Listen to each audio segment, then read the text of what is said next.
அதிமுகவில் யார் சீனியர் என்ற கேள்விக்கு ஓ பன்னீர்செல்வம் 2011ஆம் ஆண்டுதான் எம்எல்ஏ ஆனவர். ஆனால் 1989ஆம் ஆண்டே தாம் சட்டமன்ற உறுப்பினராக வெற்றி பெற்றவன் என எடப்பாடி பழனிசாமி பதிலடி கொடுத்துள்ளார். அதே சமயம் பழனிசாமியை விட சீனியர் பலர் இன்னும் கட்சியில் இருப்பதை டிடிவி தினகரன் சுட்டிக்காட்டியுள்ளார். அவர் தலைமையேற்று 10 இந்த நாடாளுமன்ற தேர்தலோடு 11 தோல்விகள். இங்கே ஒருத்தர் இருக்காரு, யாருன்னு உங்களுக்கு தெரியும். அவர் பத்திரிகையில் விட்டுருக்காரு,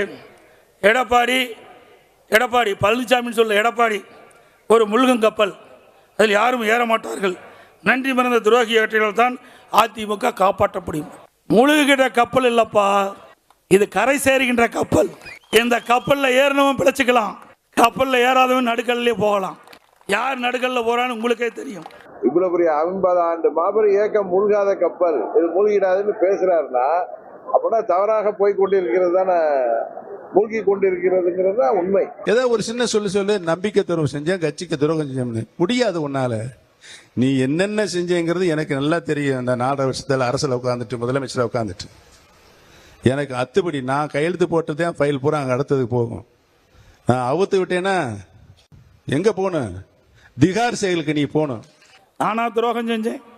இதே புரட்சி தலைவி அம்மாவர்கள் துரதிருஷ்டவசமாக இறந்துடுறாங்க. இவருக்கு முதலமைச்சர் வாய்ப்பு ஒரு சூழ்நிலை கிடைக்கப்பெறல. இவருக்கு கிடைக்காத உடனே எங்க போய் தர்ம யுத்தம் பண்ணவர். தர்ம யுத்தம் பண்ணாரா இல்லைங்களா? இவருக்கு பதவி கிடைக்கலைன்னா எந்த எல்லைக்கு கோட்டுக்கு வேணாலும் போவார். பிறகு என்ன முதலமைச்சரா நம்முடைய சட்டப்பேரவைகள் தேர்ந்தெடுத்தாங்க. சட்டமன்றத்தில் பெரும்பான்மை நிரூபிக்கின்ற பொழுது எதிர்த்து ஓட்டு போட்டவர். நல்லா புரிஞ்சுங்க, அதிமுக ஆட்சியை அகற்ற வேண்டும், டிஸ்மிஸ் செய்ய வேண்டும் என்று எதிர்த்து ஓட்டு போட்ட மனிதர் இந்த மனிதர். ரட்டளையை முடக்க வேண்டும் என்று தேர்தல் ஆணையத்துக்கு கடிதம் கொடுத்தவர். அதற்கு மேலாக தலைமை கழகத்தை, சென்னையில் இருக்கின்ற ராயப்பேட்டில் இருக்கிற தலைமை கழகத்தை ரவுடியில் கூட்டிட்டு போய் அடிச்சு நொறுக்கி சீல் வச்சீங்களே, இது துரோகம் இல்லையா? நாங்களா துரோகம் செஞ்சோம்? இரட்டை இலையை எதிர்த்து நான் போட்டியிடுகிற சூழ்நிலை யாரால் எப்படி அந்த சதி உருவாக்கப்பட்டது என்பது உங்களுக்கு அனைவருக்கும் தெரியும். எவ்வளவோ கெஞ்சு பார்த்தோம், எங்களை விட்டு போகாதீங்கன்னு. நீங்களா போனீங்க. அதுக்கு நாங்கள் என்ன காரணம்? எங்கள் மேலும் பழி சுமத்தி பிரயோஜனம் இல்லை. கடந்த காலத்தை எண்ணி பாருங்க. எப்போ பார்த்தாலும் அம்மாவுக்கு விசுவாசங்கிறீங்க.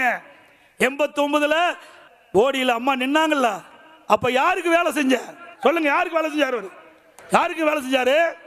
வெண்ணிராடை நிர்மலாக்க செஞ்சார். இவரா அம்மாவுக்கு விசுவாசம்? துரோகம் செஞ்சவர் எங்கே நிற்கிறார் என்று பாருங்க. ஆட்சி பொறுப்புல தவழ்ந்து வந்து முதலமைச்சரான ஒரு லாட்டரி சீட்டு யோகம் மாதிரி அந்த பதவியை கொடுத்தவர்களுக்கு துரோகம், 4 ஆண்டுகள் அந்த ஆட்சி தொடர்வதற்கு பாதுகாப்பு தந்தவர்களுக்கு துரோகம் என்று வரிசையாக துரோகத்தை தவிர வேறு எதுவுமே தெரியாத பழனிசாமி இன்றைக்கு துரோகிகள் பட்டியல் எழுதுவது ரொம்ப நகைச்சுவையாக இருக்கிறது. இன்னும் சொல்லப்போனா தமிழக வரலாற்றில் துரோகம் என்ற சொல்லுக்கு ஓமையாக இருக்கக்கூடிய போகிற பெயர் எடப்பாடி பழனிசாமி.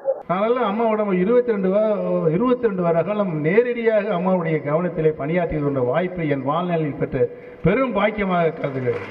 எப்பொழுது பார்த்தாலும் சீனியர். நீங்க 2001 தான் எம்எல்ஏ, நான் 89 எம்எல்ஏ, 91 சேலம் மாவட்ட செயலாளர், 91 எம்எல்ஏ, 89 எம்எல்ஏ, 91 எம்எல்ஏ, வாரிய தலைவர். 1998 சீட்டு கேட்காம எனக்கு அம்மா கொடுத்தாங்க எம்பிக்கு, நாடாளுமன்ற உறுப்பினர். 1998 நாடாளுமன்ற உறுப்பினர். உங்களுக்கு முந்தியே 11 ஆண்டுக்கு முந்தியே வந்தேன். 72 இயக்கத்துல இருந்து புரட்சி தலைவர் காலத்திலேயே சட்டமன்ற உறுப்பினரானவர்கள்லாம் இருக்காங்க. 77 சட்டமன்ற உறுப்பினர், 80 சட்டமன்ற உறுப்பினர்கள், 84 சட்டமன்ற உறுப்பினர்களாக இருந்தவர்கள் எல்லாம் இருக்கிறாங்க. அதனால தான் சீனியர் அப்படின்னு அவர் சொல்றதே ஒரு பொய் என்பது எல்லாருக்கும் தெரியும். ஒன்றுபட்டால் உண்டு வாழ்வு, இணையாமல் வெற்றி வர முடியாது என்பதுதான் தமிழக மக்களுடைய தீர்ப்பாக 11 தேர்தலில் இருந்திருக்கிறது.